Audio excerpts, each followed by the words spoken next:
My Life with the Wave. My Life with the Wave, based on the story by Octavio Paz, translated and adapted for children by Catherine Cowan, illustrated by Mark Bruner.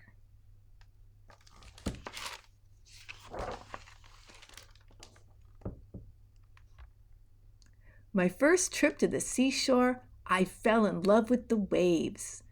Just as we were about to leave, one wave tore away from the sea.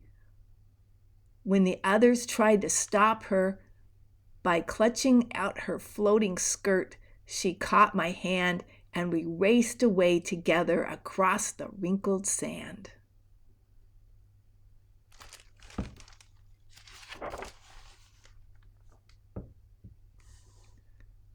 My father tried to send her back, but the wave cried and begged and threatened until he agreed that she could come along.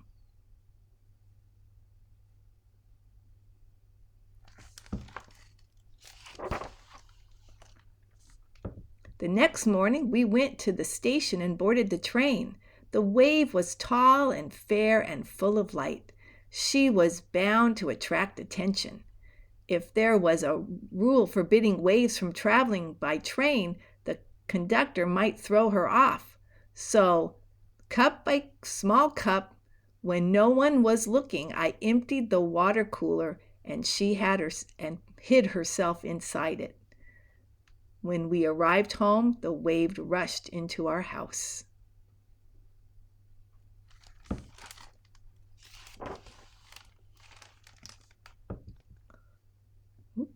Cat doesn't look too happy.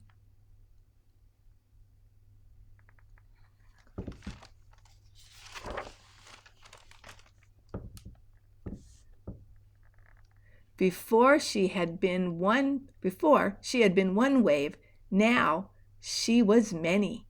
She flooded our rooms with light and air, driving away the shadows with her blue and green reflections. Small, forgotten corners, crowded with dust and dark, were swept by her light.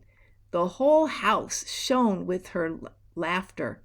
Her smile was everywhere. The sun came into our old, dark rooms and stayed for hours and hours.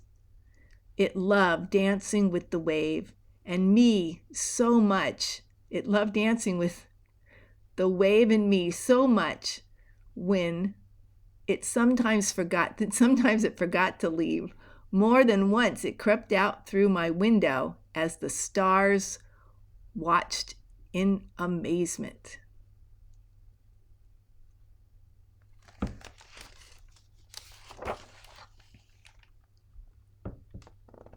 The wave and I played together constantly. If I caught her and hugged her, she would rise up tall like a liquid tree, then burst into a shower and bathe me in her foam. If I ran at her and she stood still, I could find myself wrapped in her arms. She would lift me up, then let me fall, only to catch me and lower me to the floor as gently as a feather.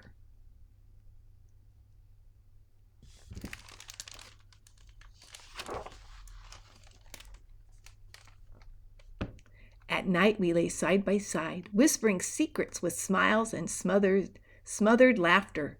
She'd rock me to sleep in her waters and sang sweet sea songs into the shell of my ear. Sometimes in the dark, she shimmered like a rainbow. To touch her then was like touching a piece of night tattooed with fire. Other nights she was black and bitter. In dark despair, she howled and sighed and twisted. Hearing her, the sea wind came flying over the mountains. It wailed with a wild, wild voice through the trees and clawed all night at my windows. Cloudy days enraged the wave. She smashed my model train soaked my stamp collection, and covered my room in her gray and greenish foam.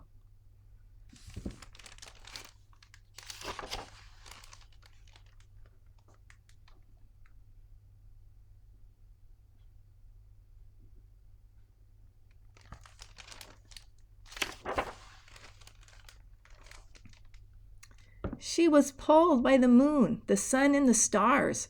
Her moods were as changeable as the tide. I thought she might be lonely and gave her seashells and a tiny sailboat to play with. After she smashed those against the wall, I brought home small fish for her. She swept them into her arms, then whispered and played with them by the hour. At night, while she slept, the fish adorned her hair with blue flashes and splashes of color.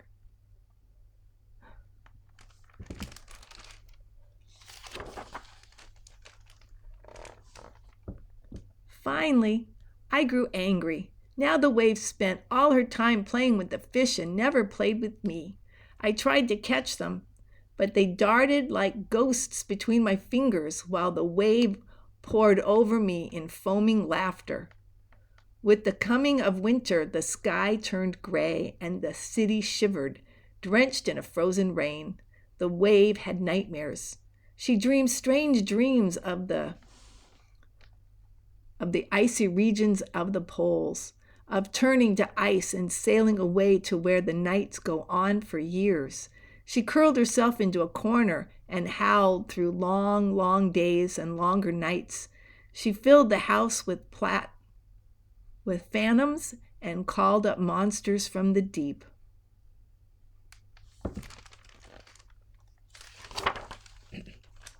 Oh dear.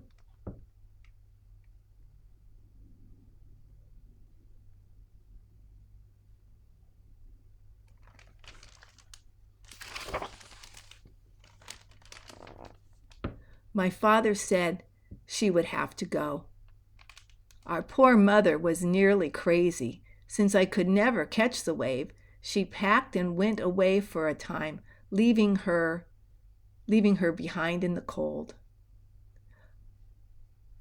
Oh, they left the wave alone in the house.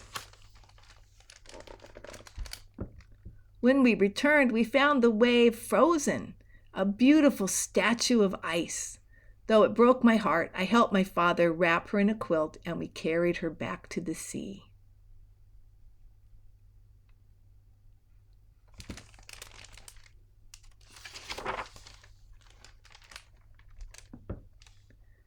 Now the house is dark again, and the corners are filled with dust and shadows. Sometimes I lie awake at night and remember my parents say good riddance to bad waves, and I am never to bring home another, but I miss my friend. Maybe next year, if we go to the mountains, I'll bring home a cloud. Clouds are soft and cuddly and would never act like a wave.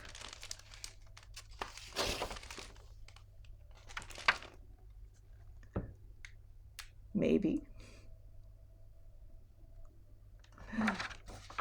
The end. And that was my life with the wave.